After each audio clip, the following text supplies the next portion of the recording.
ಬೆಳಿಗ್ಗೆ 4 ಗಂಟೆ ಆಗಿದೆ. ನಮ್ಮ ಗುಂಡ ಈಗ 5 ಗಂಟೆ. ನಾವು ಆಲ್ರೆಡಿ ಫುಲ್ ಫ್ರೆಶ್ ಅಪ್ ಆಗೋಗಿದ್ದೀವಿ. ಈಗ ನಮಗೊಂದು ಅರ್ಜೆಂಟ್ ಟೀ ಕುಡಿಬೇಕು ಅನ್ನಿಸ್ತಿದೆ. ಅಂದರೆ ಮಾಡ್ಕೊಡ್ತೀಯ, ನಾನೇ ಮಾಡ್ಕೋಬೇಕಾ? ಮಾಡ್ಕೊಡಲ್ಲ, ನಾನೇ ಮಾಡ್ಕೋಬೇಕೇನಾ?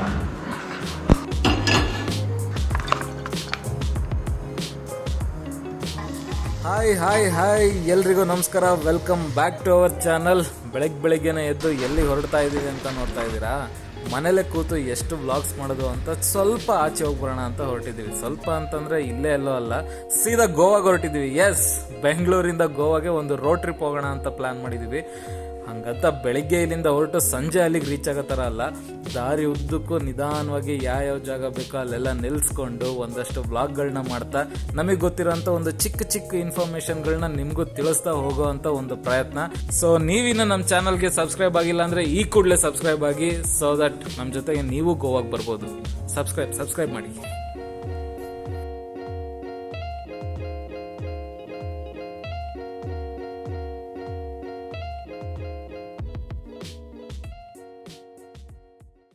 ಈಗ ನನಗೆ ಎಳ್ನೀರು ನಿಲ್ಲಿಸ್ತೀಯ ಇಲ್ಲ ಹೇಳೋದು? ಅಲ್ಲಿ ಅಷ್ಟು ದೂರದಲ್ಲಿ ಆ ಬೋರ್ಡ್ ಇದೆ ನೋಡು, ಅದಕ್ಕಿಂತ ದೂರದಲ್ಲಿ ಇದ್ದಾಗ ಹೇಳಿದ್ರೆ ಅಲ್ಲಿ ಎಳ್ನೀರಿದೆ ಅಂತ ಹೇಳಿದ್ರೆ ಅವಾಗ ಸ್ಲೋ ಆಗಿ ಹಾಕೊಂಡು ನಿಲ್ಲಿಸ್ತೀನಿ. ಹತ್ರ ಹೋಗಿ ಹೇಳಿದ್ರೆ ಹಿಂಗೆ ಹೋದಾಗ ಆ ಕಡೆ ಎಳ್ನೀರಿದೆ ಅಂದ್ರೆ ನಿಲ್ಸಲ್ಲ, ಹೋಗ್ತಾ ಇರೋದೇನು. ನಮ್ದು ಒಂಥರ ಟ್ರೈನು, ಒಂದ್ ಕಡೆ ಬ್ರೇಕ್ ಹಾಕ್ಬೇಕಂದ್ರೆ ಅರ್ಧ ಕಿಲೋಮೀಟರ್ ಮುಂಚೆ ಹೇಳ್ಬೇಕು.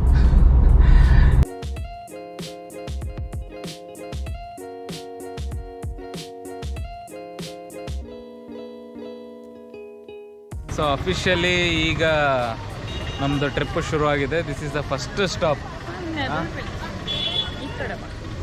ಈ ಕಡೆ ಹಿಂಗೆ ಬಾ. ಓಕೆ, ಹಾಂ, ರೆಡಿನಾಗೊಂಡ ಟ್ರಿಪ್ ಮಾಡೋದಕ್ಕೆ? ಸೊ ಇವತ್ತು ತುಂಬ ಪ್ರೋಗ್ರಾಮ್ಸ್ ಏನಿಲ್ಲ. ಇವತ್ತು ಆಲ್ಮೋಸ್ಟ್ ಟೆಂಪಲ್ ರನ್ ಪ್ರೋಗ್ರಾಮ್. ಇದು ಟೆಂಪಲ್ ನಂಬರ್ 1. ಎಲ್ಲಿದ್ದೀವಿ ಅಂದರೆ ಯಡಿಯೂರ್. ಶ್ರೀ ಯಡಿಯೂರಲ್ಲಿ ಯಾವ ದೇವ್ರು ಇರೋದು ಹೇಳು? ಯಡಿಯೂರ್ ತಂಗ ಬಂದಿದ್ದಾನೆ. ಯಾವ ದೇವ್ರು ಇರೋದು ಅಂತ ಗೊತ್ತಿಲ್ಲ ಅವನಿಗಿನ್ನ. ಸಿದ್ಧಲಿಂಗೇಶ್ವರ ಸ್ವಾಮಿ ಗೊತ್ತಾಗುತ್ತಲ್ಲ, ಪ್ರಸಾದಕ್ಕೋಸ್ಕರ ಇನ್ನು ಎಷ್ಟು ಸತಿ ಬಂದಿದ್ದಾಳೆ ಅಂತ ಗೊತ್ತಾಗುತ್ತೆ ತಾನೆ. ನಾನು ದೇವ್ರ ದರ್ಶನ. ಎಷ್ಟು ಕಿಲೋಮೀಟರ್ ಬಂದಿದ್ದೀವಿ? ಒಂದು 80 ಕಿಲೋಮೀಟರ್ಸ್ ಬಂದಿದ್ದೀವಿ. 90 ಕಿಲೋಮೀಟರ್ಸ್ ಬೆಂಗಳೂರಿಂದ ಬಂದಿದ್ದೀವಿ. ಲೈಕ್ ಕ್ಲೀನಾಗಿ ಟೈಮ್ ಮ್ಯಾನೇಜ್ ಮಾಡಿದ್ದೀವಿ ಅನ್ಸುತ್ತೆ. ಬೆಳಗ್ಗೆಯಿಂದ ಬಂದಿರೋದ್ರಿ 6 ಗಂಟೆಗೆ ಅಲ್ಲಿಂದ ಹೊರಟಿದ್ದು. ಸ್ವಲ್ಪ ಲೇಟ್ ಆಗ್ತದೆ ಅಷ್ಟೇ. ವ್ಯಾಲ್ಯೂನೇ ಇಲ್ಲ, ಕಷ್ಟಪಡೋರಿಗೆ ವ್ಯಾಲ್ಯೂನೇ ಇಲ್ಲ, ರೆಸ್ಪೆಕ್ಟೇ ಇಲ್ಲ, ಫುಲ್ ಅನ್ರೆಸ್ಪೆಕ್ಟ್. ಸೊ ಜೋಶಲ್ಲಿ ಬೆಳಿಗ್ಗೆನೆ ಬೆಂಗಳೂರಿಂದ ಹೊರಟ್ಬಿಟ್ವಿ. ಆದರೆ ಮೊದಲನೇ ಸ್ಟಾಪ್ ಎಲ್ಲಿ ನಿಲ್ಸೋದು ಅಂತ ಹೇಳ್ಬಿಟ್ಟು ತುಂಬಾನೇ ಕನ್ಫ್ಯೂಷನ್ ಇತ್ತು. ಕಡೆಗೆ ನಾವು ಡಿಸೈಡ್ ಮಾಡಿದ್ದು ಯಡಿಯೂರಿನ ಶ್ರೀ ಸಿದ್ಧಲಿಂಗೇಶ್ವರ ಸ್ವಾಮಿ ದೇವಸ್ಥಾನ ಹತ್ರ ನಿಲ್ಸೋಣ ಅಂತ. Basically 2 reason. ಒಂದು, ದೇವ್ರ ಆಶೀರ್ವಾದ ತಗೊಂಡು ರೋಡ್ ಟ್ರಿಪ್ನ ಸ್ಟಾರ್ಟ್ ಮಾಡೋದಕ್ಕೆ. ಇನ್ನೊಂದು, ಬೆಳಿಗ್ಗೆನೆ ಬ್ರೇಕ್ಫಾಸ್ಟಿಗೆ ಬಿಸಿಯಾಗಿ ಪ್ರಸಾದ ಕೊಡ್ತಾರೆ, ಅದನ್ನ ಒಂಚೂರು ಸೇವನೆ ಮಾಡ್ಕೊಳ್ಳೋಕ್ಕೆ. ನಮಗೆ ಇಲ್ಲಿಗೆ ಬರೋವರೆಗೂ ಗೊತ್ತಿಲ್ಲದೆ ಇದ್ದಿದ್ದ ವಿಚಾರ ಏನು ಅಂದರೆ, ಇಲ್ಲಿ ಶ್ರೀ ಸಿದ್ಧಲಿಂಗೇಶ್ವರ ಸ್ವಾಮಿಗಳು ಜೀವಂತ ಸಮಾಧಿಯಾಗಿರೋದು ಅಂತ. ಅವರು 15ನೇ ಶತಮಾನದಲ್ಲಿ ಇಲ್ಲಿ ಜೀವಂತ ಸಮಾಧಿಯಾಗಿದ್ದಾರೆ. ಅದಕ್ಕೇನೆ ಇವರು ದೇವಸ್ಥಾನವನ್ನು ಕಟ್ಬಿಟ್ಟು ಪೂಜೆ ಮಾಡ್ತಾ ಇರೋದು. ಈ ವಿಭೂತಿ ಬಗ್ಗೆನೂ ಒಂದು ಒಳ್ಳೆ ಕಥೆ ಇದೆ. ಸ್ವಾಮಿಗಳು ಜೀವಂತ ಸಮಾಧಿ ಆಗೋದಕ್ಕಿಂತ ಮುಂಚೆ ಅವ್ರ ಶಿಷ್ಯಂದ್ರಿಗೆ ಆಚೆ ಕಡೆ ಒಂದು ವಿಭೂತಿಯ ಉಂಡೆನ ಇಡೋದಕ್ಕೆ ಹೇಳಿದ್ರಂತೆ. ಸೊ ಆ ವಿಭೂತಿನ ಬಳ್ಕೊಂಡು ಇಲ್ಲಿ ಬರೋ ಅಂಥವ್ರು ಆ ಪ್ರೇಯರ್ನ ಸಲ್ಲಿಸ್ತಾ ಹೋಗ್ತಾರೆ. ಜೊತೆಗೆ ನಾವು ದೇವಸ್ಥಾನಕ್ಕೆ ಎಂಟ್ರಿ ತಗೊಳ್ಳುವಾಗ ಒಂದು ದೊಡ್ಡ ಗೋಪುರ ಇದೆ. ಆ ಗೋಪುರದಲ್ಲಿ ಕಂಪ್ಲೀಟ್ ಆಗಿ ಸ್ವಾಮಿಗಳ ಎಂಟೈರ್ ಲೈಫ್ ಸ್ಟೋರಿ ಇದೆಯಂತೆ. ಎಲ್ಲಿ ಕರ್ಕೊಂಡು ಹೋಗ್ತಿದ್ದೀರಾ? ಆನೆ ತೋರಿಸ್ತೀನಿ. ಆನೆನಾ? ಎಲ್ಲಿದೆ ಆನೆ? ಅಲ್ಲಿ ಪಾಪ ಫಸ್ಟ್ ಟೈಮ್ ಬಂದಿದೆಯಲ್ಲ ದೇವಸ್ಥಾನಕ್ಕೆ, ಅದಕ್ಕೆ ಇಲ್ಲಿ ಏನೇನು ಇರುತ್ತೆ ಅಂತ. ಇಲ್ಲಿ ಒಂದು ಆನೆಯನ್ನು ಸಾಕಿದ್ದಾರೆ, ಅದ್ರ ಹೆಸರು ಗಂಗವ್ವ ಅಂತ. ಇಲ್ಲಿ ಯಾವಾಗಾದ್ರೂ ರಥೋತ್ಸವ ನಡೆಯುವಾಗ ಆ ಆನೆನ ಆಚೆ ಕರ್ಕೊಂಬಂದು ಇಲ್ಲಿ ರಥೋತ್ಸವಕ್ಕೆ ಅದನ್ನು ಉಪಯೋಗಿಸ್ತಾರೆ. ಏನೇನು ತಿನ್ನುತ್ತೆ ಆನೆ? ಆನೆ ಹುಲ್ಲು ತಿನ್ನುತ್ತೆ, ಗ್ರೀನ್ ಕಲರು. ಕುಂಬಳಕಾಯಿ ತಿನ್ನುತ್ತೆ. ಆಮೇಲೆ ಅದೇನು ಅದು ಕುಂಬಳಕಾಯಿ, ಚಿಕ್ಕ ಕುಂಬಳಕಾಯಿ. ನಂಗೆ ಹಂಗ್ರಿ. ಏನೇನು ಪ್ರಾಬ್ಲಮ್ ಏನು ಹೇಳೀಗ?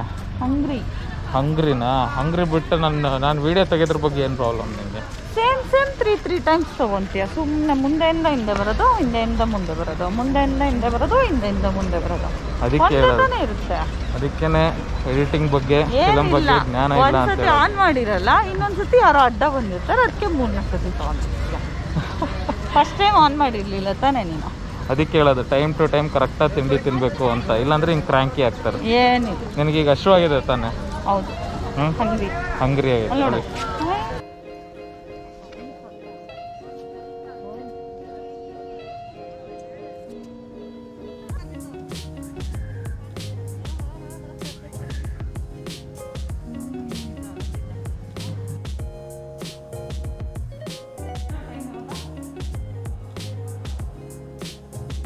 ದೇವರ ಆಶೀರ್ವಾದ ಪಡ್ಕೊಂಡಾಯ್ತು, ಹೊಟ್ಟೆ ತುಂಬ ಪ್ರಸಾದ ತಿಂದಾಯ್ತು.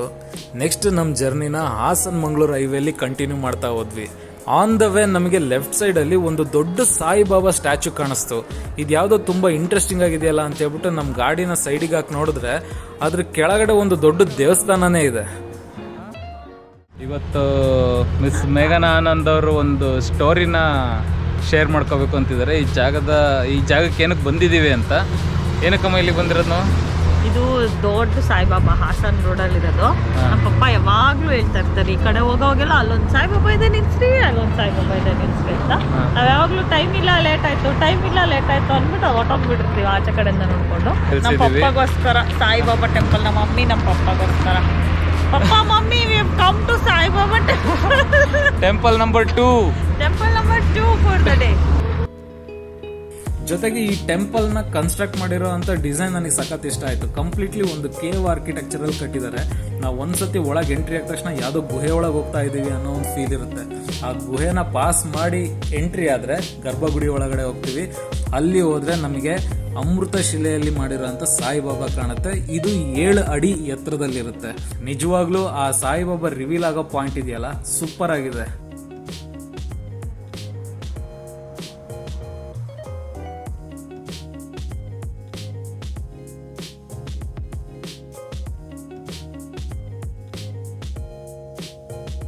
ಜೊತೆಗೆ ಇಲ್ಲಿ ಶನಿದೇವರ ಪ್ರತಿಮೆ ಕೂಡ ಇದೆ. ಸ್ಪೆಷಾಲಿಟಿ ಏನು ಅಂದರೆ ಇಲ್ಲಿ ಸ್ವತಃ ನಮ್ಮ ಕೈಯಿಂದನೇ ಅಭಿಷೇಕ ಮಾಡಿಸ್ತಾ ಪೂಜೆ ಮಾಡ್ತಾರೆ. ಇಲ್ಲಿ ನಾವು ತೈಲಾಭಿಷೇಕ ಮಾಡಿಸ್ತಾ ಇದ್ದೀವಿ. ತೈಲಾಭಿಷೇಕ ಅಂದರೆ ಏನಂದರೆ ಎಣ್ಣೆ ಅಭಿಷೇಕ. ಇಲ್ಲಿ ಮಾಡಿದರೆ ನೀವು ಶನಿ ಶಿಂಗರಾಪುರದಲ್ಲಿ ಹೋಗಿ ಮಾಡ್ದಂಗೆ ಆಗುತ್ತೆ. ಪ್ಲಸ್ ನಿಮಗೆ ಆಯುರಾರೋಗ್ಯ, ದುಃಖ ನಿವಾರಣೆ, ಕಷ್ಟ ನಿವಾರಣೆ ಹಾಗೂ ನಿಮ್ಮ ರಾಶಿ ನಕ್ಷತ್ರದಲ್ಲಿ ಏನೇ ದೋಷ ಇದ್ರೂ ದೋಷ ಎಲ್ಲ ಪರಿಹಾರ ಆಗುತ್ತೆ. ನಿಮ್ಮ ಕೈಲಿ ನಾನೇ ಅಭಿಷೇಕ ಮಾಡಿಸ್ತೀವಿ. ಒಂದು ಅಭಿಷೇಕಕ್ಕೆ ಜಾಸ್ತಿ ಏನಾಗಲ್ಲ, ಬರೀ 100 ರೂಪಾಯಿ ಆಗುತ್ತೆ. ತೈಲ ನಮ್ಮ ತಂದೆ ಸಿಗುತ್ತೆ. ತಮ್ಮ ಕೈಲಿ ನಾನೇ ಅಭಿಷೇಕ ಮಾಡಿಸ್ತೀವಿ. ತಾವು ಒಳ್ಳೆ ಮನಸ್ಸಿಂದ ಅಭಿಷೇಕ ಮಾಡಿದರೆ ಸ್ವಾಮಿ ನಿಮಗೆ ಎಲ್ಲ ರೀತಿಯಿಂದ ಅನುಗ್ರಹ ಮಾಡಿ ಅನುಕೂಲ ಮಾಡಿಕೊಡ್ತಾರೆ. ಕೊಂಡು ಅಭಿಷೇಕ ಮಾಡಿ ನೀರಾಂಜನ ಆಸು ನೀರಾಂಜನ ತಮೋವಾಚ ಹಾಕಿ ಫುಲ್ ನೀರಾಂಜನ ತಮೋವಾಚ ನಮಾಜ.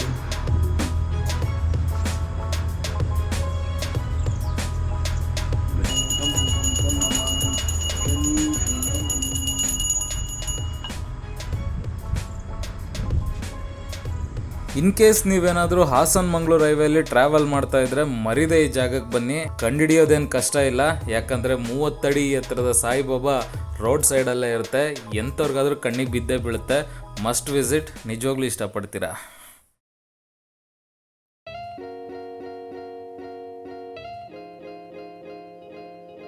ಸೊ ಬೆಂಗಳೂರಿಂದ ಹೊರಟ ನಮ್ಮ ಜರ್ನಿ ನಿಧಾನವಾಗಿ ಸಾಗ್ತಾ ಒಂದಷ್ಟು ಸ್ಟಾಪ್ಗಳನ್ನು ಮುಗಿಸ್ಕೊಂಡು ಕಡೆಗೆ ದಕ್ಷಿಣ ಕನ್ನಡ ಜಿಲ್ಲೆಗೆ ರೀಚ್ ಆಗೇ ಬಿಟ್ವಿ. ನೆಕ್ಸ್ಟ್ ನಾವು ಹೊರಟಿದ್ದಂಥ ಜಾಗ ದಕ್ಷಿಣ ಕನ್ನಡ ಜಿಲ್ಲೆಯ ಬೆಳ್ತಂಗಡಿ ತಾಲೂಕಿನಲ್ಲಿ ಒಂದು ಸುಂದರವಾದ ಟೆಂಪಲ್ ಇದೆ. ಆ ಟೆಂಪಲ್ ಯಾವುದು ಅಂತ ನೀವೇ ನೋಡಿ. ಈಗ ಎಲ್ಲಿಗೆ ಹೋಗ್ತಿದ್ದೀವಿ ಹೇಳು? ಸೌತಾಡ್ಕ ಗಣಪತಿ ದೇವಸ್ಥಾನ.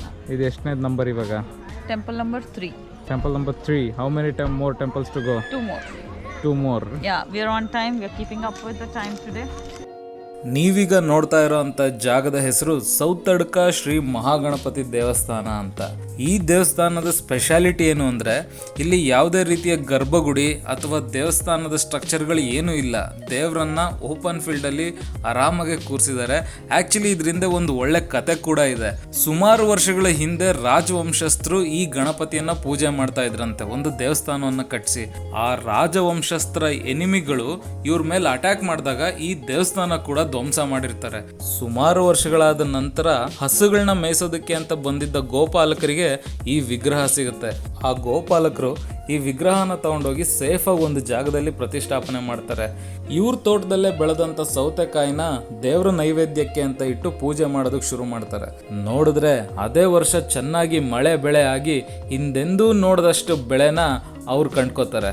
ಖುಷಿಯಾದ ಭಕ್ತಾದಿಗಳು ಈ ಗಣಪತಿಗೊಂದು ದೇವಸ್ಥಾನ ಕಟ್ಟಬೇಕು ಅಂತ ಡಿಸೈಡ್ ಮಾಡ್ತಾ ಇರುವಾಗ ಈ ಗಣಪತಿ ಕನ್ಸಲ್ಲಿ ಬಂದು ನನಗೆ ದೇವಸ್ಥಾನ ಬೇಡ, ಇದೇ ರೀತಿ ಪ್ರಕೃತಿ ಮಧ್ಯೆ ಓಪನ್ ಆಗಿರೋದಕ್ಕೆ ಇಷ್ಟ ಅಂತ ಹೇಳಿದ್ರಿಂದ ಇಲ್ಲಿ ಯಾವುದೇ ರೀತಿ ದೇವಸ್ಥಾನ ಕಟ್ಟದೆ ಗಣಪತಿಯನ್ನ ಹಾಗೇ ಬಿಟ್ಟಿದ್ದಾರೆ.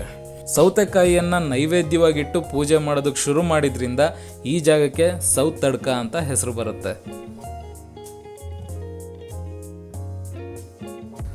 ಸೊ ಈ ವಿಡಿಯೋನ ಇಲ್ಲಿಗೆ ಮುಗಿಸುವಂತ ಸಮಯ. ಹೋಪ್ಫುಲಿ ನಿಮಗೆ ಒಂದಷ್ಟು ಹೊಸ ವಿಷಯಗಳನ್ನ ಗೊತ್ತಾಗಿರ್ಬೋದು ಅಂತ ಅನ್ಕೋತೀನಿ. ಇನ್ ಕೇಸ್ ಈ ವಿಡಿಯೋ ನಿಮ್ಗೆ ಇಷ್ಟ ಆಗಿದ್ರೆ ಮರಿದೆ ಈ ವಿಡಿಯೋನ ಲೈಕ್ ಮಾಡಿ, ಹಾಗೆ ನಮ್ಮ ಚಾನಲ್ನ ಸಬ್ಸ್ಕ್ರೈಬ್ ಮಾಡಿ. ಯಾಕಂದ್ರೆ ಈ ರೋಡ್ ಟ್ರಿಪ್ ಹೋಗ್ತಾನೆ ಇರುತ್ತೆ. ಡೆಸ್ಟಿನೇಷನ್ ಗೊತ್ತಿದೆಯಲ್ಲ, ಗೋವಾ. ಸೊ ಗೋವಾಗೆ ಹೋಗಿ ತಲುಪೋವರೆಗೂ ನಿಮ್ಗೆ ಇನ್ನೊಂದಷ್ಟು ವಿಡಿಯೋಸ್ಗಳನ್ನ ಮಾಡ್ತಾ ನಿಮ್ಮ ಎದುರುಗಡೆ ಬರ್ತಾ ಇರ್ತೀವಿ. ನಿಮ್ಮ ಸಪೋರ್ಟ್ ನಮ್ಮ ಮೇಲೆ ಸದಾ ಇರಲಿ. ಸೊ ಇನ್ನೊಮ್ಮೆ ನಮ್ಮ ಚಾನಲ್ನ ಸಬ್ಸ್ಕ್ರೈಬ್ ಮಾಡಿ ಅಂತ ಹೇಳ್ತಾ ಬಾಯ್ ಬಾಯ್.